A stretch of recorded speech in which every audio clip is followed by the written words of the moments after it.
Hey there, Dan Martell here, serial entrepreneur, investor, and creator of SaaS Academy. In this episode, I'm going to share with you how to restructure, design, cut people out of your life that you feel might be toxic without feeling horrible. Trust me, you're not a bad person if you've had this thought.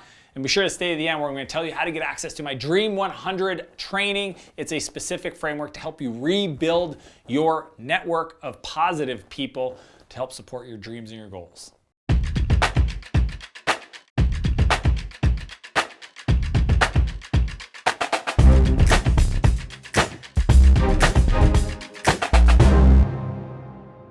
Now, I know I have a lot of teenagers on my social media accounts, etc., that follow and listen to my content. And some of them, even the startup founders, are early in their career. And what you discover is the more you grow, the more you will realize that people in your life are not supporting that growth. It kind of feels like they're jealous. It kind of feels like they're uncomfortable with your growth. It kind of feels like they think you're better than them. It's just this weird feeling, and it usually ends up being that you got to ask yourself, like, are these the right people for me to be spending a lot of time with, right? Recently, I had a client, Chris, that reached out because, he went from, about $60K a month in revenue to almost $1 million a month. And, he messaged me on Voxer and he said, hey, I really don't feel like I have a whole lot in common with my old friends, and I love them and they're great people, but how do I deal with this feeling of just not wanting, he would rather spend, instead of going to somebody's barbecue or a birthday party, he would rather spend it doing something else, being active, being with his family, building his empire. I totally get it. And I shared with him some of these perspectives because I think there's a risk of us feeling guilty for feeling this, and honestly, it's just slowing us down. And I'm going to walk you through exactly how to think through it, the strategies, and also make sure that you can walk away just like Chris did, feeling confident about his next moves and kind of the direction his network with him and his wife and his family were going to head. Number one, toxic people spectrum. So here's what I've discovered. There are people out there that are just negative Nancy's. They're always every time they talk, and I know there's somebody in my life like this, and they're a friend, they're a family member of a friend, and they mean no harm. This is a crazy part, is they mean no harm, but honestly, every time somebody says anything positive, they're just yeah, but, blah, blah, blah, blah, blah, blah, blah, blah, negative, negative, negative. And honestly, I love my friend, so I'm there because they're my friend, and I just accept that is that person's perspective. Maybe in the past when I was a little immature, I might have engaged with it. I might have chirped back. Now I don't. But the way I think about it is just there could be people in your life that you can't get away, they're family members, etc. And I just want you to understand there's a spectrum, right? There's people that are obviously negative Nancy's, and then there's some people that are not, but they're still a bit of an energy sucker, okay? They're still an energy vampire. Okay, so I teach this framework called the Friendventory. How to do a Friendventory. Here's my rules, just right off the bat. Social media, if I see you at the mall and I don't want to approach you and say, hi, how's it going? What's new? I'm not friends with you on Facebook. Just saying. To me, Facebook is for friends. You can follow me. I share all my stuff publicly. But in regards to the people that I am friends with, I am a big fan of curating that because I don't want your default reaction, content, share, whatever blurb you write on Facebook to show up into my world, because I believe I'm responsible for the energy I allow into my space, and I want positive vibes, okay? So understand a Friendventory sometimes can be definitely a social media curation process. That's why I think birthday notifications are a beautiful thing. I'm always yep, nope, I didn't follow this. And it evolves. Just think about this. Just because you were born in a specific city, ended up in a school system, and you made friends with the people that sat around your desk does not mean that you need to be friends with them for the rest of your life. I don't know where that belief comes from, but at the end of the day, I'm going to choose my friends. I'm going to choose the people that lift me up, that brighten my day, that support me when I'm down, not by default. So I call it design by default. So you need to understand there's a spectrum of toxicity, and then there's also a Friendventory process to do that. Number 2, love from a distance. So I was sharing this with my coaching client, Chris, about like, look, just because you spend less time with somebody does not mean that you don't love them. I have a lot of people that are on their own journey, their own process. They're dealing with things. I'll be there. If they ever need me, I'm there. But what changes is the commitments that I make to them. When they invite me to the barbecue, I just say I already have something going on, which is true. I don't have a lack of things I could be doing, and I just would rather not spend 3 hours engaging with these people, right? So like maybe you say yes to the Christmas party and not to the barbecue. Maybe you say yes to this and less to that. You just kind of think about like, okay, last year maybe I spent 100 hours with this person. Maybe this year you spend 15 hours. And you just start loving from a distance. You can be their family member, you can love them, but you can start to pull yourself back, right? Because my whole thing is, how deep do you cut? I don't think you should cut people out of your life. That's a misnomer. I think that that's a really bad attitude. It's just like, block. That's not what I'm talking about, right? That's not human. I just don't do that. But in regards to like, I have a best friend that I had in high school and then kind of into my 20s. And then one day I seen him attack somebody on Facebook. And I just totally didn't agree with it. And not only that, I realized that every time I hung out with this person, it didn't feel good. I always felt like they were trying to like share all this stuff that they were up to try to like prove to me something. And like, I just want to hang out with people that are easygoing, positive, not talking about other people. And it didn't feel good. And I didn't say like, hey man, we're no longer friends. I just decided to not call them anymore, to not respond to text messages fast, or even respond honestly if it was like a group text, and just start to create some space and some distance. Now, when I see them at the coffee shop, which I do once in a while, we politely do this, how's it going? Good, kids are good? Yeah, awesome, it's good to see you. That's fine, right? I always believe there's people that come into your life for a reason, a season, and a lifetime. And if it's not for a lifetime, don't force it. Just accept it what it is and move on, because trust me, and I'm going to get into how do you find new people. There are some incredible folks out there that are going to make your life so much more fulfilled. They're going to bring joy. You're going to be like, wow, I still remember there was a time when my friends made me feel X and now I feel Y, and Y feels incredible. Why did I take so long to just make some different set of decisions? Number 3, get busy with others. This is, to me, the idea of like where to look. How do you find other positive people? What are kind of the activities that you could think about? Well, here's a whole bunch of ideas I'm just going to throw out there. Number 1, there's a ton of industry groups in your city. It doesn't matter how small the city is. There's the Kings, there's like literally, I'm not even going to list them because I want you to search business groups enter your city name.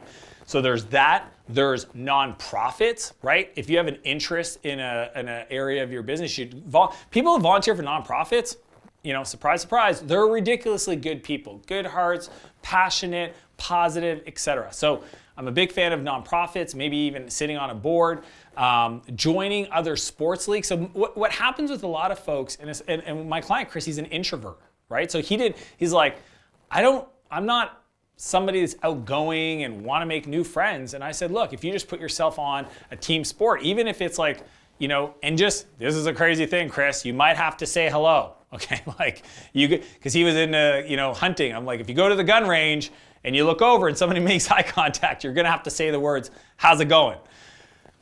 All right, so Mr. Introvert, I'm going to have to give you some cues to just stand out, because look, at the end of the day, nobody's going to, like, if you want to make new friends, you got to have a conversation. I mean, it's kind of part of the dealio. So just think about like the groups, the sports groups, the activities. Facebook events page has a ton of stuff that you could be using to find people that shared similar passion and interest. And within those groups, you'll just be exposed to some new people and say like, I really like that person.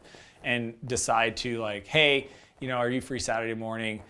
Putting together this thing. I literally like to do runs and founder dinners and all that stuff. You can be inspired. I've done episodes on founder dinners and building networks, but get busy with other people, because if you're busy with other positive people, you can't help but say, hey, I'd love to have come to that birthday party on Saturday, but I already got one that I already committed to, etc. And it's just the way it is you want to upgrade your point of view. You want to upgrade the 5 people you spend the most time with because you are definitely influenced by those 5 people. And if you're trying to go on a health journey, for example, you're trying to get your fit on, trying to sweat every day, you're trying to run an Ironman, and you're hanging out with people that like to go to the pub, eat wings, nachos, and drink every night between like 6 p.m. and 11 p.m. and sleep in the morning, all that stuff. Good luck. Like mental, will, and all that fun stuff. If you think you can do it, go for it. But I'll tell you, if you want to get healthy and you're not healthy and you're one of those people that might, have dessert with every meal, etc., go hang out with some fit people that do like Ironmans or CrossFit, etc., and trust me, you will feel awkward, ordering dinner when they all order like chicken salad and you order the nachos and the wings, and then, they come dessert and they all say no thanks, and you go, yeah, I'd love the cheesecake. Like just, it's that same concept applied to your life, and I think it's just smart. It makes if you're here to live the most epic and achieve goals and dreams and support other people in your life, and I'm going to talk about why this is important in a sec, then you have a responsibility to make those corrections. Number 4, shine your light. So this is the big thing for me. If you decide to go on a path of betterment, of curating a different group of people. My wife and I do this every year. We start off in December and we plan the next year, and we ask ourselves, what are other families and couples that we want to spend more time with, because that we need to like lock it into our calendar and not make it by default, but make it by design, because there are people that share our parenting style, or there are people that we just love to talk to, but we for some reason have never figured out how to spend more time. So we'll like schedule some vacations, etc. I share that because you improving your situation will inspire other people. Trust me, because I've been there. When I went from, and if you don't know my story, of going from 17 in jail, drug addict, to rehab, to the person I am today, financially wealthy and millions of followers online, that I get to impact, and I'm privileged to support, and dozens of companies that I've been lucky enough to invest in, et cetera. And just the world I live in today, I just feel like it's your responsibility to shine your light and share it with other people. And here's why it's powerful in regards to the creating a different network, is because as you grow and you go on this journey of personal development and success, you're inherently want to share it with the people you care about the most. But this is what I've realized, is everybody's on their own journey.